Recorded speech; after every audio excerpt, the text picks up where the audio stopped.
At the Family Medicine Center, a mother came in with her 5-year-old child, Alana. Several days ago, Alana developed bloody diarrhea after eating undercooked ground beef, and her mother noticed her face was pale and she only urinated once in the past 12 hours. Next to her, there's a 30-year-old person named Danica, who came in complaining of increasing bruising for the past several months. She has no other symptoms, and physical examination shows multiple ecchymoses on the extremities. Both Alana and Danica are suffering from a hemostasis disorder. Hemostasis disorders, also known as bleeding disorders, can be broadly divided into 3 groups. The first includes problems with primary hemostasis, which is when there's a problem forming the initial platelet plug, and so they're referred to as platelet disorders. Now, the second group includes problems with secondary hemostasis, which is making a strong fibrin clot through activation of the intrinsic, extrinsic, and common coagulation pathways, and are also known as coagulation disorders. And the last group includes disorders that affect both primary and secondary hemostasis, and are known as mixed platelet and coagulation disorders. For this video, let's focus on platelet disorders. These can be further subdivided into 2 categories.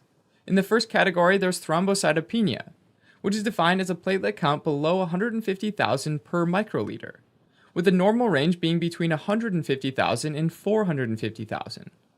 Thrombocytopenia can be caused by increased platelet destruction, which can be immune-mediated, like in heparin-induced thrombocytopenia, or HIT, and immune thrombocytopenic purpura, or ITP.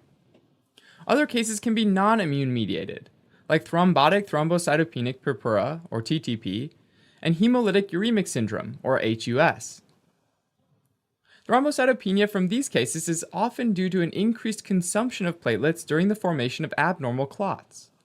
And as a result, there are fewer platelets left in circulation. Alright, now in the second category of platelet disorders, there's a decrease in platelet function, while the platelet count can be normal, like in Glanzmann thrombasthenia, Bernard-Sollier syndrome, and uremic platelet dysfunction.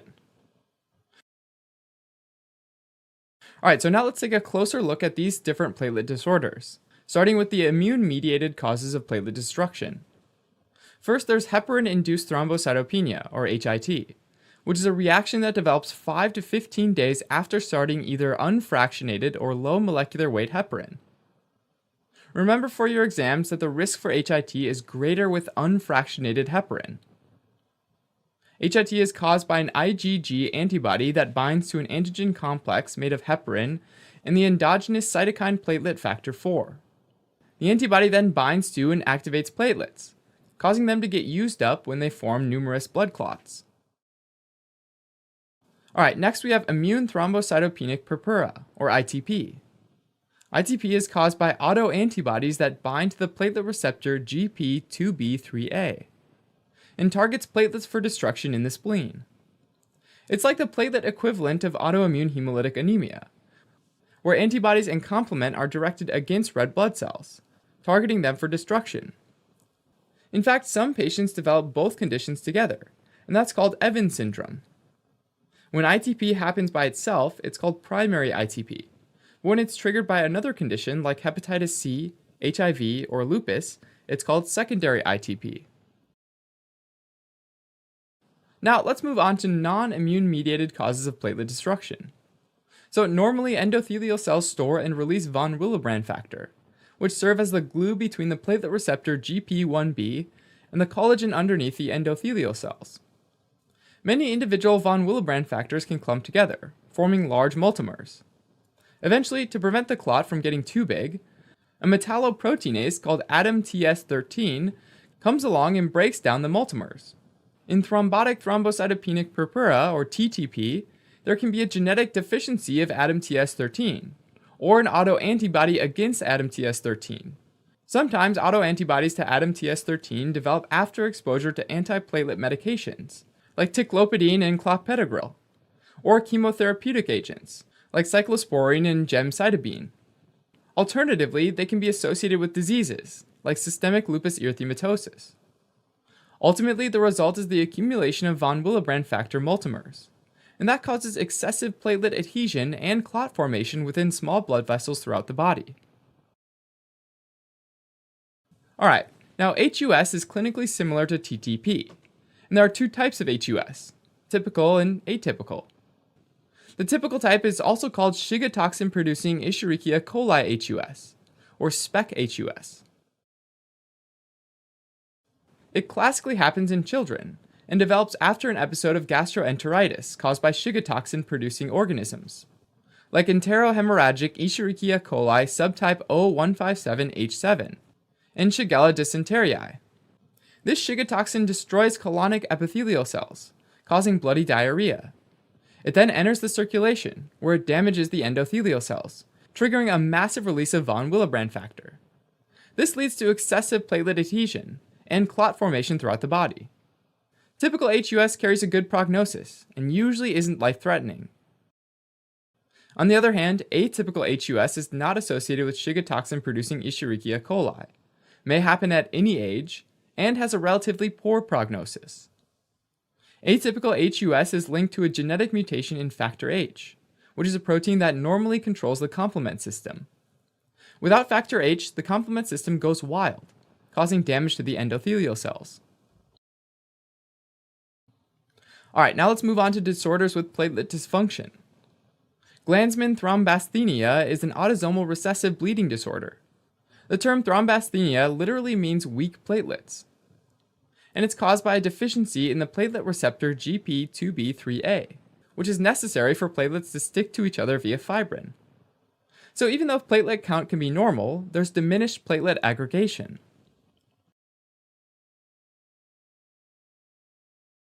Moving on, Bernard-Soulier is a rare autosomal recessive disorder caused by a deficiency or absence of the platelet receptor GP1B. GP1B normally binds to von Willebrand factor, which itself is bound to the collagen exposed in the damaged endothelial lining. So here, platelets can't adhere to the damaged blood vessels, and they won't activate the platelet plug formation process.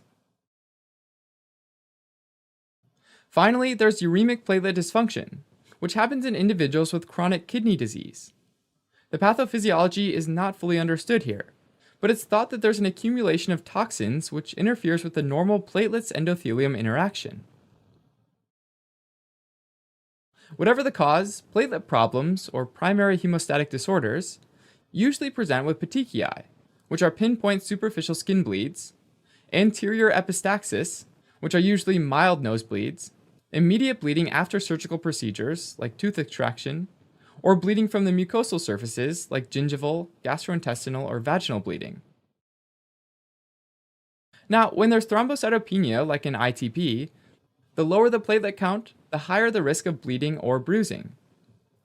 Spontaneous bleeds start to happen when the platelet count falls below 30,000, with spontaneous intracranial bleeds developing when the platelet count falls below 10,000. Finally, most surgical procedures can be performed as long as the platelet count is above 50,000. Alright, but other symptoms can help you identify the specific disease. Let's start with HIT, which is the most common cause of thrombocytopenia in hospitalized individuals. For your exams, it's important to know that individuals with HIT more often develop paradoxical thrombotic events, rather than bleeding. Thrombotic events can be life-threatening, and are most often venous, causing deep vein thrombosis, pulmonary embolism, or cerebral venous sinus thrombosis, or less often arterial, causing limb gangrene, stroke, or myocardial infarction. Other individuals simply have thrombocytopenia on a CBC. Now, ITP is most of the time asymptomatic, but in severe cases it can cause petechiae and mucocutaneous bleeding. Next up is TTP, that classically presents with 5 symptoms: thrombocytopenia, microangiopathic hemolytic anemia, which happens due to the destruction of red blood cells by large clots and causes fatigue, fever, renal insufficiency, which can cause hematuria and decreased urine output, and neurologic symptoms, like headache and confusion. However, only some individuals get all 5 symptoms. Now, the classic presentation of HUS is a triad of thrombocytopenia, renal insufficiency, and microangiopathic hemolytic anemia.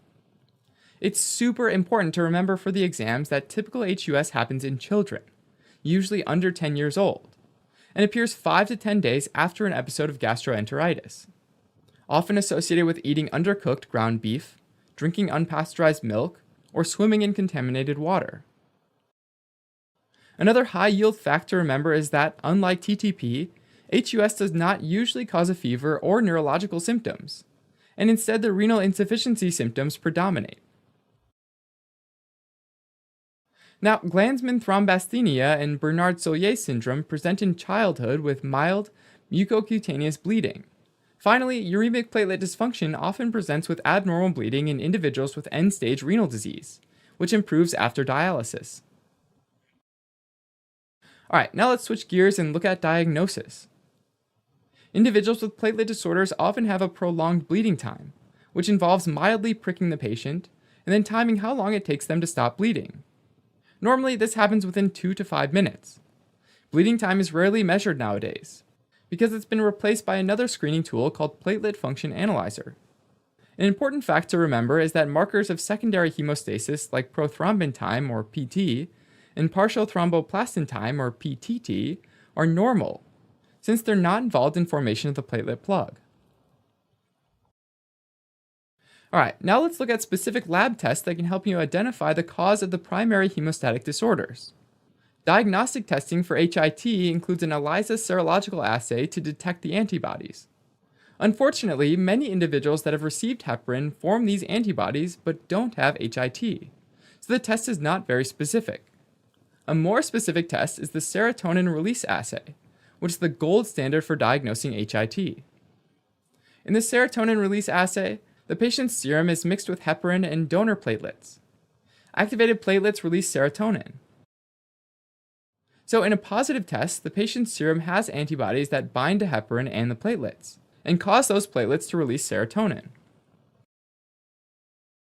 For ITP, it's important to remember that this is a diagnosis of exclusion, so there's no specific test that confirms the diagnosis.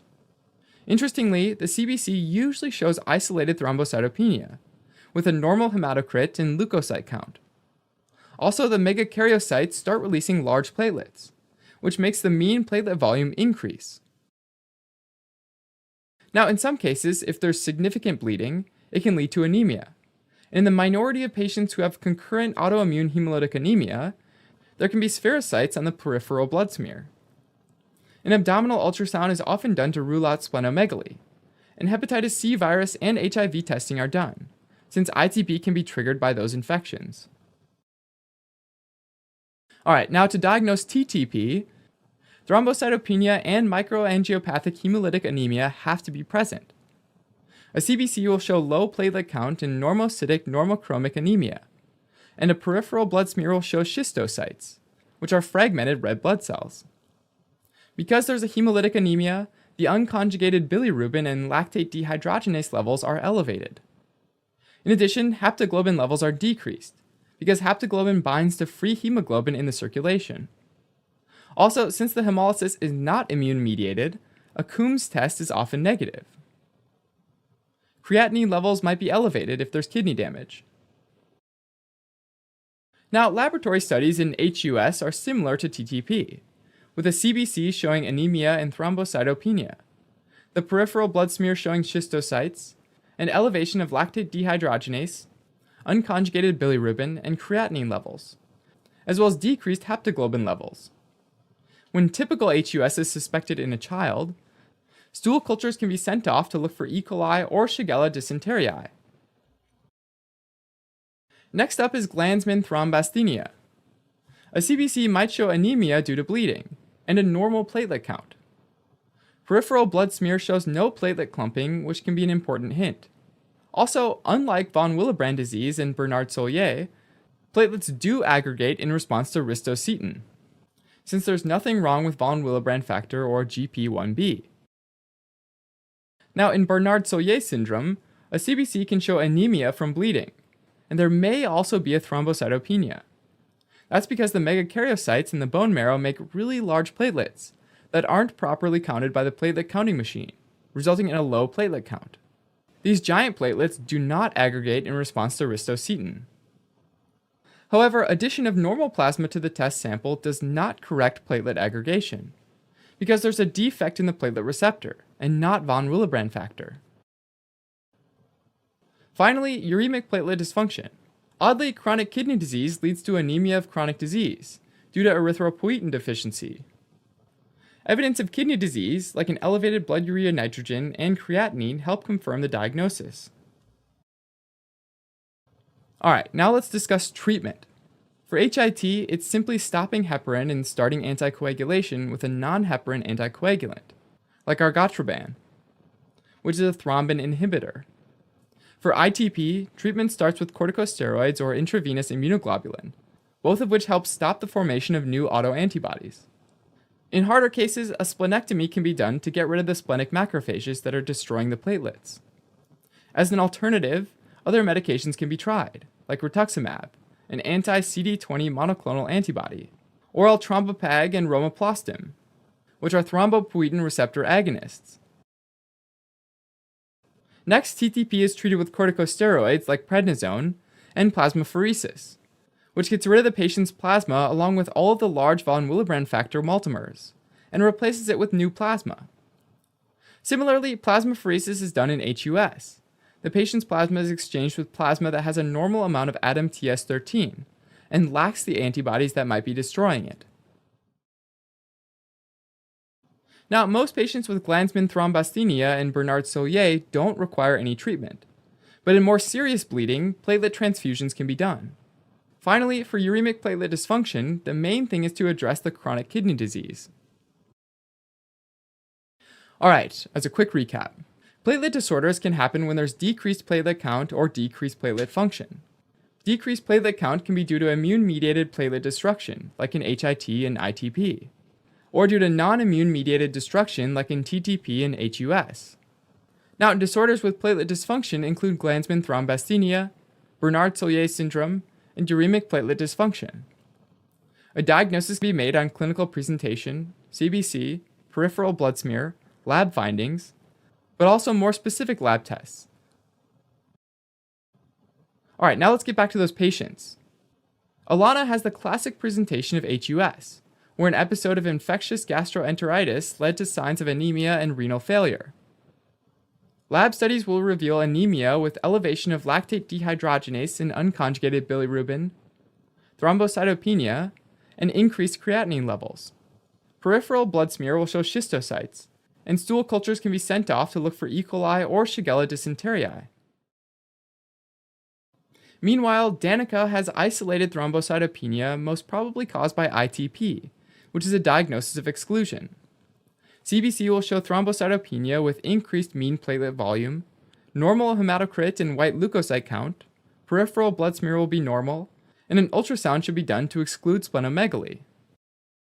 And that's the platelet disorders pathology in a nutshell.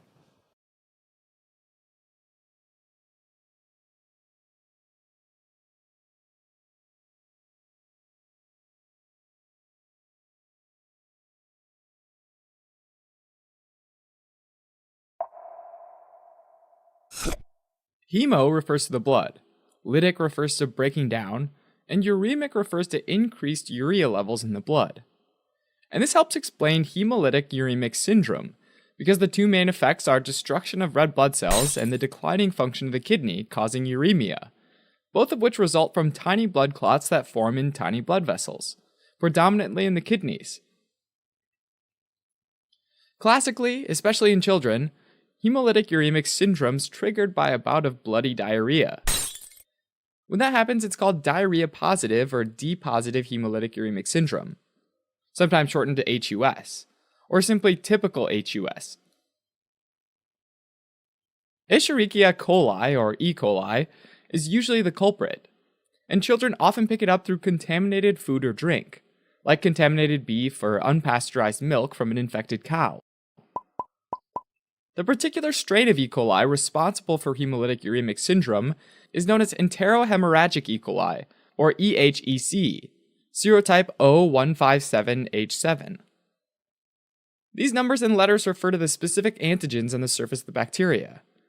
157 refers to the O antigen present in the lipopolysaccharide cell wall, and 7 refers to the H antigen found in the flagella of the bacteria. Other strains of E. coli as well as other bacteria can also cause hemolytic uremic syndrome, but E. coli O157H7 is the most common culprit. After entering the digestive tract, E. coli O157H7 attaches to the intestinal wall and secretes a toxin called Shiga-like toxin. The toxin gets its name due to its structural similarity with Shiga toxin produced by Shigella dysenteriae, another bacteria that causes bloody diarrhea and subsequent hemolytic uremic syndrome. So that toxin gets absorbed by intestinal blood vessels and is picked up by immune cells like eosinophils, basophils, and neutrophils. From there, the toxin is carried on the surface of these cells to the site of blood filtration, which is the glomerular capillaries of the kidney. Endothelial cells lining these glomerular capillaries express a glycolipid receptor called globotriacylceramide, or GB3 receptor, that has an incredibly strong affinity for Shiga-like toxin. The receptor is like a little magnet that can simply snatch the toxin away from a white blood cell as it drifts by. Once the toxin binds to the GB3 receptor, it gets engulfed by the endothelial cells, and once inside, it wreaks havoc on the cell. The toxin prevents aminoacyl tRNA, which is the little molecule that carries the amino acids to make proteins, from binding to the ribosome. This stops all protein synthesis in the cell. In addition to this, it also leads to fragmentation of the DNA that activates apoptotic or cell suicide pathways, which causes the endothelial cell to die. Normally, any disruption to the endothelial cell lining of a blood vessel is immediately repaired by primary hemostasis, which is where a platelet plug forms to prevent more bleeding.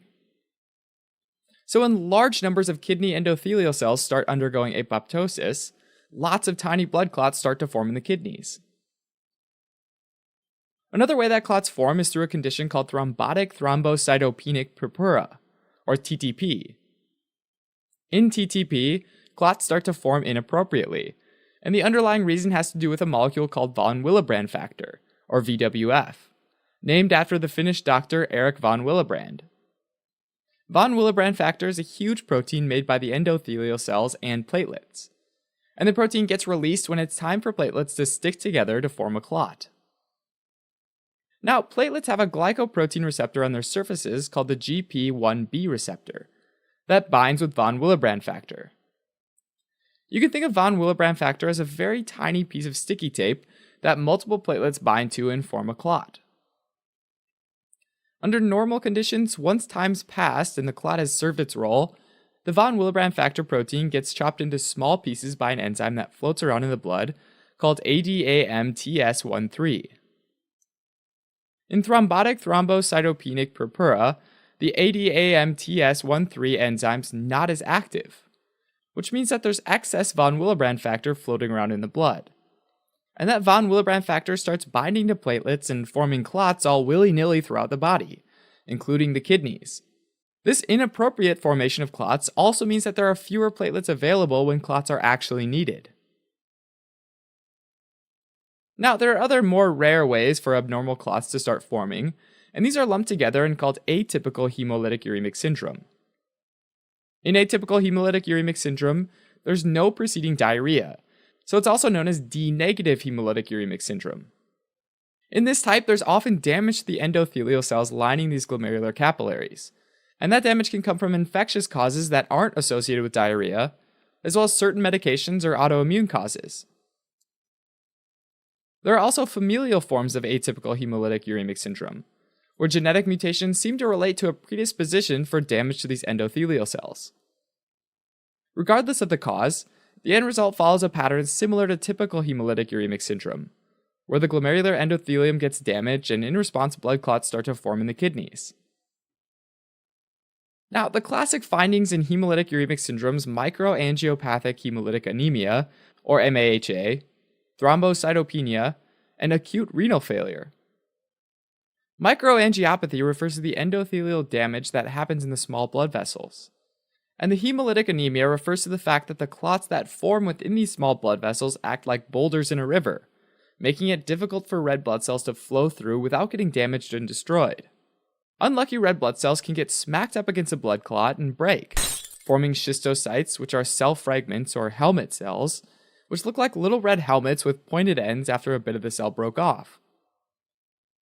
Ultimately, this destruction of red blood cells leads to a decreased number of normal functioning red blood cells in the blood, also known as hemolytic anemia. This results in the usual symptoms of anemia, like weakness, fatigue, and lethargy, but can also cause jaundice as well, because of the red blood cell destruction.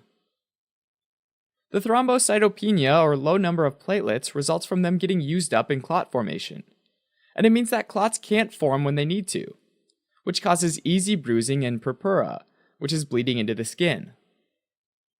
Finally, severe ongoing damage to the capillary endothelium, the glomeruli in the kidney, can result in renal failure, and that can lead to uremia, or excess urea in the blood. In addition to the classic symptoms of hemolytic uremic syndrome, individuals with thrombotic thrombocytopenic purpura typically have neurologic findings because blood clots can affect the blood supply to the brain. This might result in visual disturbances, altered mental status, and even seizures and stroke, which can lead to death. People suffering from TTP usually also have a fever.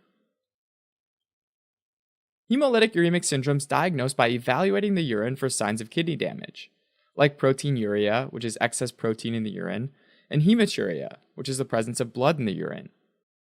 There may also be elevated waste products like urea and creatinine in the blood. On a blood smear, there might be evidence of schistocytes or helmet cells, and in cases where there's a history of bloody diarrhea, the stool can be cultured to look for the culprit bacteria. Finally, in suspected TTP-HUS, ADAM-TS13 activity in the plasma can be measured. Treatment of typical or diarrhea-positive hemolytic uremic syndrome is mainly supportive as the Shiga-like toxin gradually clears out of the body over a matter of days to weeks. It's thought that killing bacteria with antibiotics can potentially result in increased release of toxin from dead bacteria, which can worsen the problem, so it's not typically recommended. In TTP-HUS, a key treatment option is plasmapheresis, where the patient's plasma is exchanged with plasma that has a normal amount of ADAM-TS13 and lacks the antibodies that might be destroying it. Of the various types, atypical hemolytic uremic syndrome usually has the worst prognosis, and treatment usually involves identifying and addressing the underlying cause. Alright, as a quick recap. Hemolytic uremic syndrome is a disease characterized by microangiopathic hemolytic anemia, thrombocytopenia, and renal failure. Typical hemolytic uremic syndrome is caused by bacteria like E. coli 0157H7, but it's also associated with thrombotic thrombocytopenic purpura, as well as atypical causes. The diagnosis is made by analyzing the blood or urine, and the treatment for typical hemolytic uremic syndrome is supportive.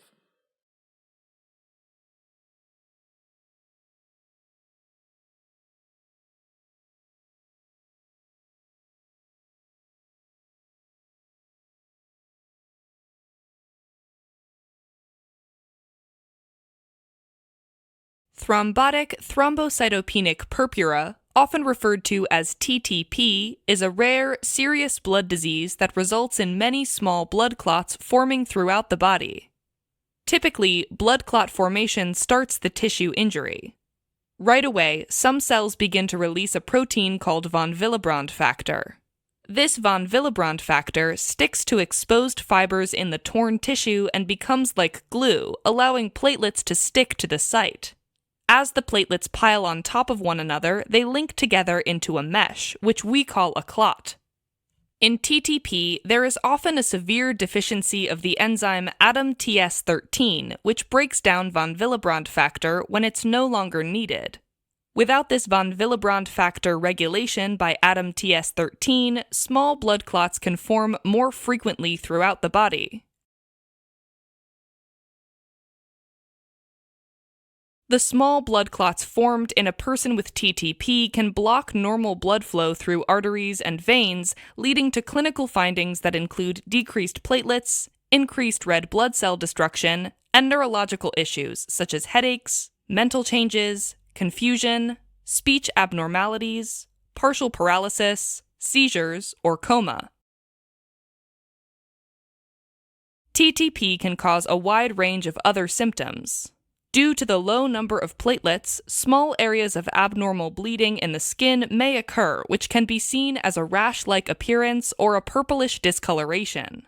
Other symptoms may affect the entire body, including fever, weakness, fatigue, and extreme paleness. There can also be episodes of unusually heavy bleeding or abdominal pain accompanied by nausea and vomiting. Acute kidney failure occurs in less than 10% of people with TTP and requires dialysis. Due to the lack of blood and urine filtration when the kidneys stop working properly, increased water, salt, and protein retention can occur, causing an onset of symptoms within days, including foot swelling, shortness of breath, headaches, fever, and an irregular heartbeat. Although the exact cause of TTP is unknown, it's associated with a deficiency of ADAM-TS13, an enzyme which breaks down the clotting protein called von Willebrand factor. Without sufficient levels of ADAM-TS13 in the blood, large pieces of von Willebrand factor can move around the blood and increase platelet clotting and red blood cell destruction. There are two types of TTP: immune-mediated and congenital. The more common type is immune-mediated TTP, also called ITTP, an autoimmune disorder that usually develops in late childhood or adulthood and is also called acquired TTP or ATTP.